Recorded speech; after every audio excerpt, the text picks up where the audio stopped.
ओम शांति। ओम शांति। आज मुरली शुरू करने से पहले हम शिव बाबा को याद करेंगे, है ना? और शिव बाबा सुप्रीम टीचर का आवाहन करेंगे। बाबा की उपस्थिति को अनुभव करेंगे, उनके ज्ञान को अनुभव करेंगे और खुद को बहुत भाग्यवान अनुभव करेंगे कि हम वो भाग्यवान आत्माएं हैं जिन्हें पढ़ाने के लिए भगवान टीचर बनकर आते हैं।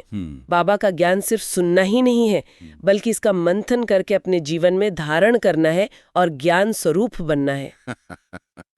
आज बाबा ने मुरली में हम बच्चों के ऊपर बहुत प्यार लुटाया है। चलो सुनते हैं आज के बाबा के महावाक्य। आज की मुरली दिनांक 19/6/2025 का सार है, मीठे बच्चे, अभी तुम ईश्वरीय औलाद बने हो, तुम्हारे में कोई आसुरी गुण नहीं होने चाहिए, अपनी उन्नति करनी है, गफलत नहीं करनी है। तो बाबा मतलब सीधे ही एक बहुत ऊंची स्थिति की याद दिला रहे हैं, ईश्वरीय औलाद। और इसी से जुड़ा मुरली में एक अहम सवाल भी है ना, कि संगम युगी ब्राह्मण बच्चों को कौन सा निश्चय और नशा है। ये निश्चय और नशा असल में है क्या ये? हाँ, ये बहुत गहरा प्रश्न है। और शिव बाबा मुरली में समझाते हैं कि हम बच्चों को ये पक्का निश्चय, मतलब एकदम पक्का विश्वास होना चाहिए कि हम अभी ईश्वरी संप्रदाय के हैं, सीधे भगवान की संतान। और इसी निश्चय से जुड़ा है नशा, वो खुशी, वो गौरव कि हम इस संगम युग पर आसुरी स्वभाव से बदलकर ईश्वरी स्वभाव वाले बन रहे हैं। ये कोई मामूली बदलाव नहीं है, ये तो आत्मा का पूरा, क्या कहते हैं, कायाकल्प है। कायाकल्प, हाँ। हम विश्व के मालिक, स्वर्गवासी बन रहे हैं, वो भी पूरे 21 जन्मों के लिए। बाबा कहते हैं इससे भारी प्राप्ति और कोई हो ही नहीं सकती। अच्छा। ये नशा कोई दुनियावी अहंकार जैसा नहीं है, बल्कि अपनी श्रेष्ठ तकदीर और अपनी जिम्मेदारी का एक गहरा एहसास है। अच्छा, तो मतलब ये नशा किसी बाहरी पद या पैसे का नहीं है, ये अंदर की स्थिति और भविष्य की जो श्रेष्ठ प्राप्ति है उसका है। बिल्कुल बिल्कुल। और इसी श्रेष्ठ स्थिति से शांति का भी तो गहरा संबंध है, जैसा बाबा ने आगे इशारा किया है। दुनिया में लोग शांति ढूंढते फिरते हैं, लेकिन बाबा कहते हैं बच्चों को सच्ची शांति है। तो ये कैसे जुड़ा है इस ईश्वरीय औलादपन से? हाँ, बिल्कुल जुड़ा है। देखिए, शिव बाबा मुरली में कहते हैं कि सच्ची शांति का आधार है आत्मस्मृति और परमात्मा स्मृति। जी। जब हम खुद को आत्मा समझते हैं और फिर शांति के सागर बाप को याद करते हैं, जी, तो आत्मा में जो आधा कल्प की भटकन है, वो अशांति जो जमा हो गई है, वो धीरे धीरे मिटने लगती है। दुनिया की शांति तो आप देखिए, वो तो क्षणिक होती है, परिस्थितियों पे निर्भर करती है। सही बात है। यहाँ तो शांति का वर्षा मिल रहा है, एक अंदर की स्थिरता जो बाहर की उथल पुथल से अप्रभावित रहने की शक्ति देती है। यही ज्ञान कि हम कौन हैं और हमारा पिता कौन है, असल में यही शांति का मूल स्रोत है। हाँ। सतयुग की दुनिया ही शांति की दुनिया है, जबकि कलयुग अशांति की। और बाबा कहते हैं ये फर्क पहले कोई नहीं जानता था। कोई भी नहीं, चाहे कोई कितने भी पोजीशन वाला हो। हाँ, चाहे कोई कितने भी ऊंचे पद वाला हो या कितना भी धनवान क्यों ना हो। जी, ज्ञान था ही नहीं। ये बात तो बहुत महत्वपूर्ण है कि ये ज्ञान पहले था ही नहीं। और बाबा इस समय की मतलब संगम युग की विशेषता पर भी जोर देते हैं, पुरुषोत्तम संगम युग। बाबा याद दिलाते हैं कि पहले हम आसुरी औलाद थे, अब ईश्वरीय बने हैं। लेकिन फिर बाबा कहते हैं सतयुग में तो दैवी औलाद होंगे। तो इस संगम युग पर ईश्वरीय औलाद बनने का क्या विशेष महत्व है? ये दैवी औलाद से अलग कैसे है? हाँ, ये बहुत महत्वपूर्ण अंतर है, इसको समझना जरूरी है। देखिए, सतयुग में जो आत्माएं होंगी वो स्वाभाविक रूप से दैवी गुणों से भरपूर होंगी, वो उनका सहज स्वरूप होगा। उन्हें ये मेहनत, ये पुरुषार्थ नहीं करना पड़ेगा कि हम आसुरी से दैवी बने। अच्छा, वो तो बने बनाए होंगे। हाँ बिल्कुल। लेकिन संगम युग वो परिवर्तन का खास समय है, जहाँ हम मतलब सचेत होकर ज्ञान और योग बल से अपने आसुरी संस्कारों को मिटाते हैं और ईश्वरीय या कहिए दैवी संस्कार धारण करते हैं। अभी हम ईश्वरीय औलाद इसलिए हैं क्योंकि हम सीधे ईश्वर शिव बाबा से ये शिक्षा और शक्ति ले रहे हैं इस परिवर्तन के लिए। अच्छा, ये मेकिंग का, बनने का समय है। इसीलिए हम सब ब्राह्मण बच्चे, बीके, एक बाप की रचना होने के नाते भाई बहन हैं। जी। शिव बाबा मुरली में एकदम साफ कहते हैं कि उनसे हमें भविष्य का राज्य भाग्य मिल रहा है। वो स्वर्ग का रचयिता है, नरक का नहीं।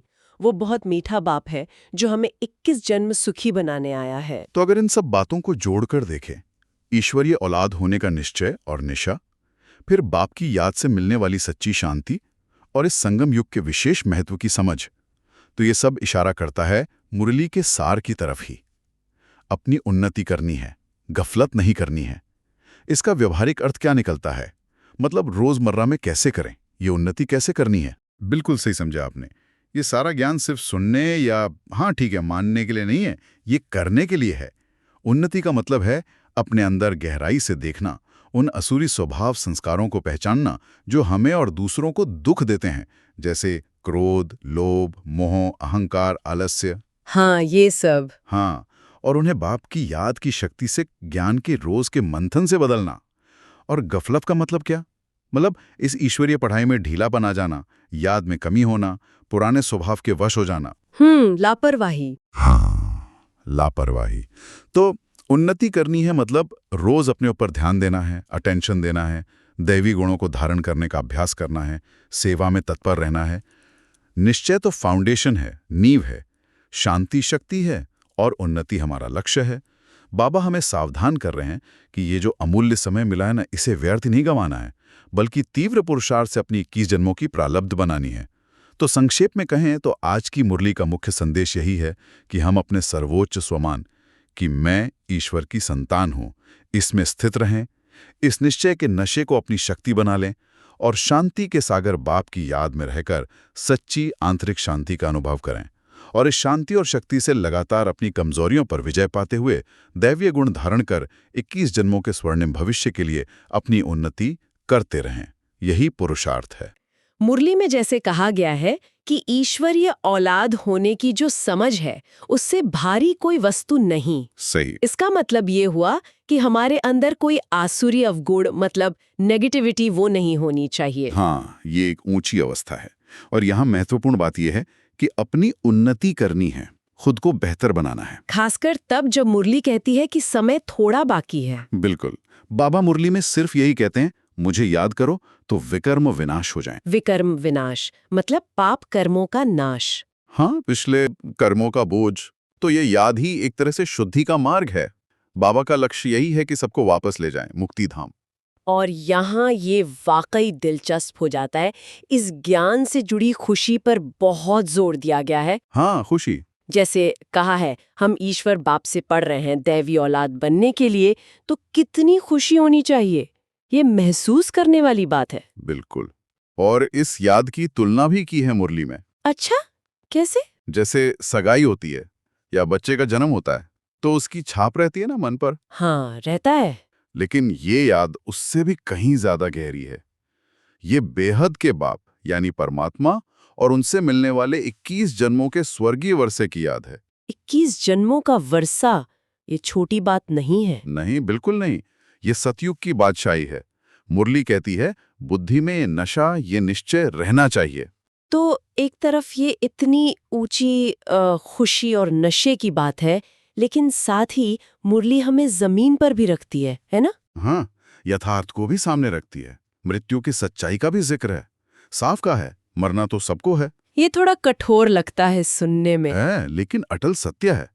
मुरली में बाबा कहते हैं कि सबसे प्यारे भी चले जाएंगे, शरीर छोड़ देंगे। तो ये मोह तोड़ने की बात हुई एक तरह से। हाँ, ये समझने के लिए कि ये दुनिया और इसके संबंध सब नश्वर हैं। और फिर ये समझ कि ये पुरानी दुनिया अब गई की गई, मतलब बस अंत के करीब है। ये समझ किसको है? मुरली कहती है ये गहरी समझ सिर्फ ब्राह्मणों को है, मतलब जो इस ज्ञान मार्ग पर चल रहे हैं। अच्छा। और यही समझ कि अंत नजदीक है, यही पूरा पुरुषार्थ करने की, मतलब अपनी उन्नति के लिए जी जान लगाने की प्रेरणा देती है। इसीलिए शायद ईश्वरीय औलाद होने की स्थिति में अथाह खुशी महसूस करने को कहा गया है। ये पहचान हमें इन सब बातों से ऊपर उठाती है। बिल्कुल। और बाबा का निर्देश भी यही है, बच्चे अपना जीवन हीरे जैसा बनाओ। हीरे जैसा मतलब? मूल्यवान, पवित्र, चमकदार। क्योंकि ये दुनिया मुरली के शब्दों में डेविल वर्ल्ड है, आसुरी दुनिया, जहाँ दुखी दुख है। हाँ, और आने वाला सतयुग डीटी वर्ल्ड है, देवताओं की दुनिया, जहाँ अथाह सुख हैं। और वो सुख कौन देते हैं? वो सुख बाप ही देते हैं, शिव बाबा। केवल बाप। मुरली स्पष्ट करती है ये सुख बाप से ही मिलता है। इसीलिए कहा यहां तुम बाप के पास आए हो। बाप के पास आना, इसका मतलब कोई एक जगह इकट्ठा होना है? नहीं, शारीरिक रूप से नहीं। बच्चे तो बेहद हैं, अनगिनत हैं, सब एक जगह कैसे आएंगे? हाँ, ये तो है। असल में बाप के पास आना मतलब बुद्धि से उनके करीब जाना, उनसे मिलने का वो आंतरिक उमंग, वो कनेक्शन महसूस करना। और सबसे मुख्य है निश्चय। निश्चय किस बात का? ये पक्का विश्वास कि हाँ, मैं ईश्वरीय औलाद हूं, मैं भगवान की संतान हूं। यही मुख्य बात है इस हिस्से की। तो अगर हम आज की बातचीत को समेटें तो सार क्या निकलता है? हमने मुरली के इस भाग से समझा कि स्वयं को ईश्वरीय संतान पहचानना कितना कीमती है। जी, और शुद्धि के लिए विकर्म, विनाश के लिए परमात्मा की याद कितनी जरूरी है। और क्योंकि समय कम है, ऐसा मुरली में संकेत है, तो आत्म परिवर्तन यानी पुरुषार्थ में तेजी लानी है। बिल्कुल, ये समझ जीवन, मृत्यु और हमारे उद्देश्य को देखने का नजरिया बदल देती है और उस स्वर्गीय विरासत का दावा करने के लिए एक लगन पैदा करती है। बाबा ने मुरली में कहा है, और ये बहुत सुंदर है, कि स्वर्ग का वारिस बनने का रास्ता जब पता चलता है ना, जी, तो अंदर अथाह खुशी होनी चाहिए। हाँ, अथाह खुशी। बाबा कहते हैं, बच्चे अपना जीवन हीरे जैसा बनाओ। बिल्कुल, और ये मुरली ना आज की दुनिया, जिसे बाबा कई बार डेविल वर्ल्ड कहते हैं, कांटों का जंगल। हाँ, कांटों का जंगल, और सतयुग मतलब डीटी वर्ल्ड, हाँ। फूलों का बगीचा, इसके बीच का जो फर्क है उसे बहुत अच्छे से समझाती है। सतयुग में तो बस सुख ही सुख है, अथाह सुख। और वो सुख कौन देता है? सिर्फ बेहद का बाप, और कोई नहीं दे सकता। और ये बात सोचने वाली है कि हम सब आत्माएं है तो एक ही ईश्वर, गॉड फादर की संतान है ना। जी बिल्कुल। तो फिर हम स्वर्ग में क्यों नहीं है? ये सवाल उठता है। मुरली बताती है कि बाबा ही स्वर्ग रचते हैं, और वो हर कल्प के बाद, मतलब हर चक्र के बाद, हमें फिर से स्वर्ग के लायक बनाते हैं। इसका जिक्र है, बाबा कहते हैं, देखो ब्रदर्स आपस में कैसे लड़ते रहते हैं, लड़कर खत्म हो जाएंगे, जबकि यहाँ संगम पर हम क्या कर रहे हैं? हम तो सीधा बाप से अपना वर्षा ले रहे हैं। वर्षा। हाँ, अविनाशी वर्षा।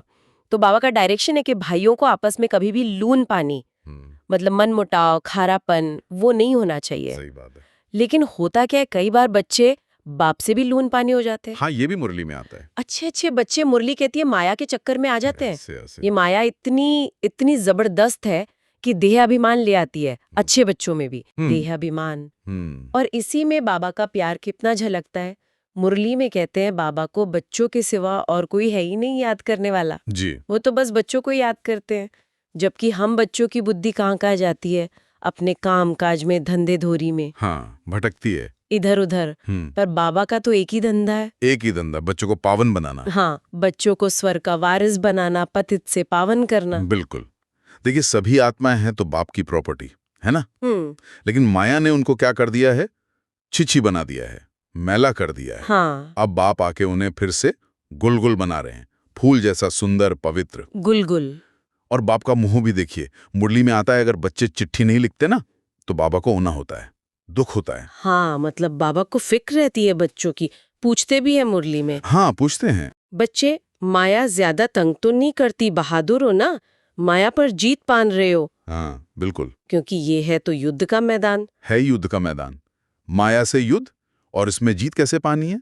कर्मेंद्रियों को वश करके। ये बहुत महत्वपूर्ण है। हाँ, योग बल से। बाबा कहते हैं, याद की शक्ति से अपनी इंद्रियों पर कंट्रोल पाना है, जैसे सतयुग में होता है। वहां सब इंद्रियां एकदम वश में, कोई चंचलता नहीं। इसीलिए बाबा कहते हैं, कोई भी गंदी बात, कोई गंदी आदत वो रखनी ही नहीं है। और ये सारा पुरुषार्थ, ये मेहनत अच्छी तरह करनी है। क्यों? क्योंकि टाइम बहुत थोड़ा है। बहुत थोड़ा। वो गायन भी है ना, बहुत गई थोड़ी रही। हाँ बिल्कुल, जैसे कोई नया मकान बन रहा हो तो पता होता है ना कि बस अब थोड़ा ही काम बचा है, फिनिशिंग चल रही है। हाँ, फिनिशिंग। तो ये बेहद की बात है, नई दुनिया की स्थापना का काम बस पूरा होने वाला है। और यहाँ एक और तुलना बाबा ने समझाई है, साइंस के बल और साइलेंस के बल की। अच्छा, हाँ। देखिए, दुनिया वाले वो अपनी बुद्धि का बल किस में लगा रहे हैं? विनाश में। विनाश में। ऐसे ऐसे बॉम्ब बना रहे कि दूर से ही शहर खत्म। ये है साइंस का बल, विनाशकारी। और तुम्हारा बल कौन सा है? साइलेंस का, शांति का। तुम्हारी बुद्धि योग में लगी है, अविनाशी पद पाने के लिए। हाँ, ये फर्क समझना बहुत जरूरी है। बिल्कुल, इसके लिए ज्ञान की बुद्धि चाहिए। शिव बाबा मुरली में कहते हैं कि रास्ता कितना सहज है। हाँ, मतलब बहुत सहज। सिर्फ 2 अक्षर याद करने हैं, बाप और वर्षा। पिता और उनसे मिलने वाली वो अविनाशी विश्व की बादशाही, बस। सुनने में तो बहुत सहज लगता है ना, लेकिन ये पूरी तरह मतलब इस पर निर्भर करता है कि कौन कितना याद करता है, बिल्कुल, कितना योग लगाता है। और यहाँ एक बहुत जरूरी बात है, ये सिर्फ याद करना नहीं है, बल्कि बाकी सब संग, सारे अटैचमेंट वो तोड़कर सिर्फ एक बाप को याद करना है। हाँ, ये महत्वपूर्ण है। और मुरली में शिव बाबा याद भी दिलाते हैं, जैसे भक्ति मार्ग का जिक्र करते ना, हाँ, जहाँ भक्त पुकारते थे कि बाबा आप आएंगे तो हम सब कुछ आप पर कुर्बान कर देंगे। अच्छा। यहाँ उसी संपूर्ण समर्पण की, उसी कुर्बान जाने की बात है। जैसे मिसाल भी दिया है ब्रह्मा का। हाँ, ब्रह्मा बाबा का। जिन्होंने अपना तन, मन, धन सब कुछ शिव बाबा के डायरेक्शन पर समर्पित कर दिया। और शिव बाबा खुद को करण करावनहार बताते हैं, मतलब वो प्रेरणा देकर करवाते हैं, डायरेक्शंस देते रहते हैं। हाँ, वो निमित्त बनते हैं। हाँ। अच्छा, यहाँ एक बात सोचने वाली है। कई बार बच्चे ये महसूस करते हैं ना कि बाबा आप तो हमारे लिए एक ही हो, बस एक शिव बाबा, पर आपके लिए तो हम जैसे अनेक बच्चे हैं। हाँ, ये बच्चों के मन में आता है। और इस पर बाबा का जवाब भी मुरली में बहुत बहुत स्नेह भरा है। क्या कहते हैं बाबा? वो कहते हैं, अरे बच्चे, हमारे लिए तो सिर्फ तुम बच्चे ही संबंधी हो। अच्छा। तुम्हारे लिए तो देखो फिर भी कितने सारे देह के संबंधी हैं, रिश्ते नाते हैं जिनकी याद खींचती है। सही बात है। तो इसलिए मुरली का इशारा एकदम साफ है, जितना हो सके एक बाप की याद में रहो और बाकियों की याद से अपनी बुद्धि को हटाते जाओ। तो जैसे वो मक्खन निकालने के लिए मंथन करना पड़ता है ना, बिल्कुल वैसे ही स्वर्ग की राजाई रूपी मक्खन पाने के लिए निरंतर बाप को याद करना है और स्वदर्शन चक्रधारी बनना है। हाँ, यानी अपने आत्मिक स्वरूप और वो 84 जन्मों के चक्र के ज्ञान में स्थित होना। और इसी स्थिति से फिर वो चक्रवर्ती राजा बनने का रास्ता खुलता है। बिल्कुल।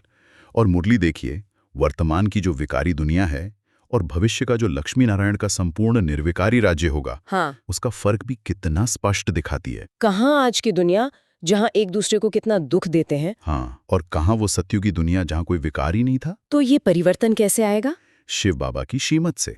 उनकी जो श्रेष्ठ मत है वही हमें फिर से वैसा संपूर्ण निर्विकारी बना सकती है। लेकिन ये रास्ता सीधा होते हुए भी इसमें एक बड़ी चुनौती भी है। हाँ, चुनौती तो है। मुरली आगाह करती है कि बाप से पूरा वर्षा लेने में ये जो माया है ना, ये बड़ी गफलत कराती है, बुद्धि को भटकाती है। बिल्कुल। और ये भी कहा है कि बड़े जोरदार तूफान आएंगे। हाँ, माया के तूफान। खासकर उन बच्चों पर जो वारिस बनने वाले हैं, मतलब जो पूरा अधिकार लेने के पुरुषार्थ में है, उन पर माया बहुत प्रबल रूप से सामने आएगी। इसकी तुलना भी मुरली में की है, जैसे वैद्य की दवाई से। अच्छा, कैसे? जैसे कोई असरदार दवाई होती है ना, वो शरीर में छुपी हुई बीमारी को पहले सतह पर लाती है, उभारती है। वैसे ही जब हम बाप को याद करने का पुरुषार्थ करते हैं तो जन्म जन्मांतर के जो पुराने लगाव हैं, संबंध हैं, विकर्म हैं, हाँ, उनकी स्मृति, उनकी यादें वो तूफान बनकर बुद्धि में आ सकती हैं, घेर लेती हैं। तो इसका समाधान क्या है फिर? मुरली समाधान भी बताती है, योग अग्नि। योग अग्नि। शिव बाबा स्पष्ट कहते हैं, बच्चे मुझे याद करो। हाँ, बस इसी याद को योग अग्नि कहा गया है, जिससे जन्मों के विकर्म भस्म होते हैं। ये सीधा सा कनेक्शन है। जितनी याद उतना विकर्म विनाश, और उतना ही ऊंच पद। हाँ, उतना ऊंच पद। और इसी याद की यात्रा में चलते चलते, याद करते करते वापस घर जाना है, परम धाम। जो ज्ञान है ये बुद्धि में नहीं है, आत्मा में धारण होता है। आत्मा में। हाँ, आत्मा ही इस ज्ञान को पढ़कर धारण करके विश्व का मालिक बनती है। और ये ज्ञान कौन दे रहा है? स्वयं ज्ञान के सागर, शांति के सागर, पतित पावन शिव बाबा। हाँ, और शिव बाबा मुरली में ये भी कहते हैं कि जो कुछ भी मेरा है, ज्ञान, गुण, शक्तियां, वो सब मैं तुम बच्चों को देता हूँ। सब कुछ लुटा देते हैं बच्चों पर। हाँ, सिर्फ एक चाबी अपने पास रखते हैं। कौन सी? दिव्य दृष्टि या साक्षात्कार कराने की चाबी। अच्छा, वो बाबा अपने पास रखते हैं। लेकिन उसके बदले में वो हमें 21 जन्मों के लिए पूरी विश्व की बादशाही का मालिक बना देते हैं। क्या बात है। इसलिए मुरली में पढ़ाई को, मतलब ज्ञान को समझने और धारण करने को साक्षात्कार से भी ज्यादा महत्व दिया है। ज्ञान मुख्य है। ज्ञान मुख्य है। मुरली ये भी स्पष्ट करती है, जैसे भक्ति मार्ग में वो गले में डालने वाली जपमाला होती है ना, हाँ, वो रुद्राक्ष या तुलसी की माला। हाँ वो। और ज्ञान मार्ग की ये विजय माला, जिसमें आत्माओं का नंबरवार पुरुषार्थ दर्ज होता है। ये दोनों अलग है, बिल्कुल अलग। और वैसे ही रावण की राजाई, यानी ये कलयुग की घोर अंधियारी रात, और राम राज्य, हाँ, सतयुग का सुखदायी दिन, ये बिल्कुल अलग हैं। दिन और रात का फर्क है। तो मुरली का ज्ञान ही हमें इस रात से दिन में ले जाने वाला प्रकाश है। हाँ, इसी महान परिवर्तन का आधार है ये ज्ञान। धारणा के पहले मुख्य सार से मुरली में जैसे कहा गया है, याद के बल से अपनी कर्मेंद्रियों को वश में करना है, मतलब उनमें कोई चंचलता ना रहे। हाँ, और ये भी कहा है कि भाई समय बहुत थोड़ा है, तो पुरुषार्थ तेज करके मायाजीत बनना है। ये याद का बल, ये कैसे काम करता है कर्मेंद्रियों पर? देखिए, याद का बल मतलब परमात्मा की, शिव बाबा की निरंतर याद से जो अंदरूनी ताकत मिलती है ना, वो। ये सिर्फ विल पावर, इच्छा शक्ति की बात नहीं है।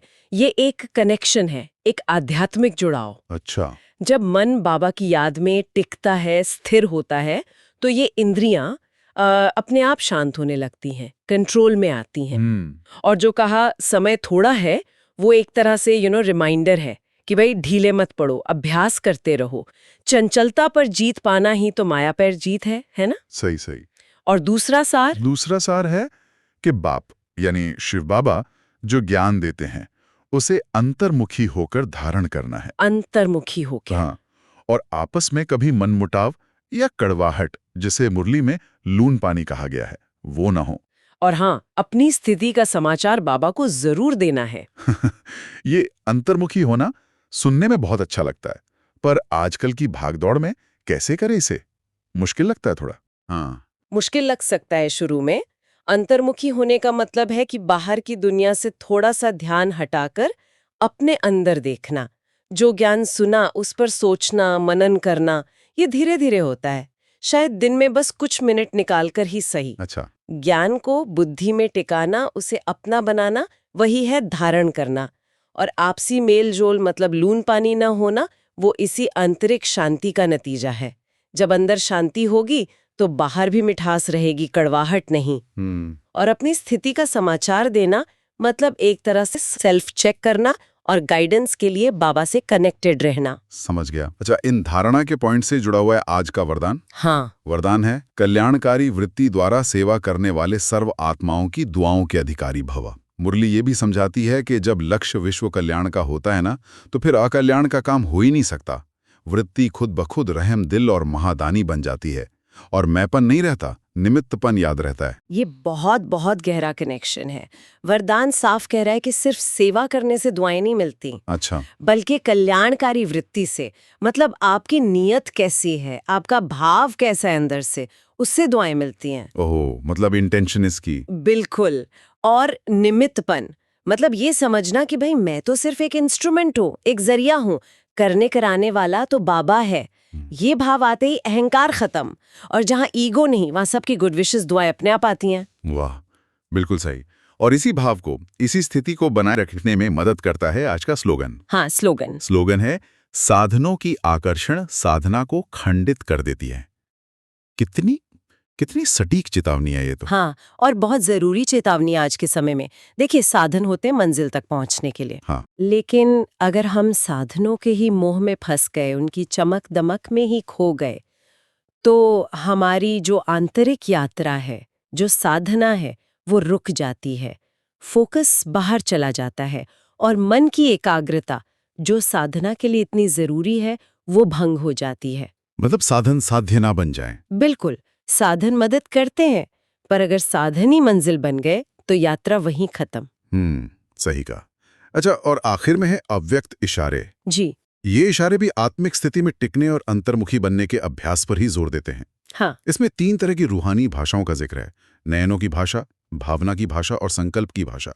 ये क्या है, मतलब कैसे काम करती हैं ये भाषाएं? ये असल में कम्युनिकेशन के बहुत सूक्ष्म, बहुत शक्तिशाली तरीके हैं। जैसे जैसे कोई व्यक्ति अंतर्मुखी होता है, अपनी आत्मिक शांति में स्थित होता है, जिसे स्वीट साइलेंस भी कहते हैं। हाँ, स्वीट साइलेंस। तो उसका अभ्यास बढ़ने से, उसकी आंखों से, उसकी वाइब्रेशन से मतलब भावना से, और उसके विचारों यानी संकल्पों से एक शांति और शक्ति का अनुभव दूसरों को होने लगता है, बिना बोले। अच्छा, बिना शब्दों के? हाँ, ये शब्दों से परे का कम्युनिकेशन है, जो सीधे आत्मा को टच करता है। ये कोई मैजिक नहीं है, ये गहरी आंतरिक स्थिरता का, प्योरिटी का नतीजा है। वाह, बहुत खूब। तो अगर हम आज की मुरली को समराइज करें तो हमने सीखा परमात्मा की याद से इंद्रियों पर कंट्रोल, ज्ञान को अंतर्मुखता से धारण करना, बिल्कुल, निमित्त भाव से कल्याणकारी सेवा करना, जी, साधनों के आकर्षण से बचना, बहुत जरूरी, और मौन द्वारा, स्वीट साइलेंस द्वारा इन सूक्ष्म रूहानी भाषाओं को डेवलप करना। सही। और जैसा मुरली के अंत में बाप दादा हम बच्चों को याद प्यार देते हैं, मीठे मीठे सिक्की लेते बच्चों प्रति माता पिता बाप दादा का याद प्यार और गुड मॉर्निंग। रूहानी बाप की रूहानी बच्चों को नमस्ते। जी, हम रूहानी बच्चों की भी रूहानी माता पिता बाप दादा को याद प्यार, गुड मॉर्निंग और नमस्ते। शुक्रिया बाबा। और सच में ये सिर्फ ज्ञान की बातें नहीं हैं, ये रोज की जिंदगी में शांति और खुशी लाने के बहुत प्रैक्टिकल तरीके हैं। हाँ बिल्कुल। तो चलिए एक सेकंड के लिए इसका अनुभव करते हैं। बस महसूस करें कि शिव बाबा का वरदानी हाथ मेरे सिर पर है। बाबा के हाथ से शक्तियों की किरणें निकल रही हैं और मुझ आत्मा में समा रही हैं। मैं आत्मा इन शक्ति की किरणों से चार्ज हो रही हूं, शक्तिशाली बन रही हूं। मेरा मन एकदम शांत हो रहा है। और अब अंत में श्रोताओं के लिए एक विचार छोड़ जाते हैं। जरा सोचिए, अगर हम इन सूक्ष्म रूहानी भाषाओं को, नयनों की, भावनाओं की और संकल्पों की शक्ति को सचमुच समझें और रोज अपने जीवन में अभ्यास में लाएं, तो ये हमारे आपसी रिश्तों को और दुनिया के साथ हमारे व्यवहार को कितना पॉजिटिव बना सकती है। बिल्कुल, सोचने वाली बात है। ओम शांति। ओम शांति।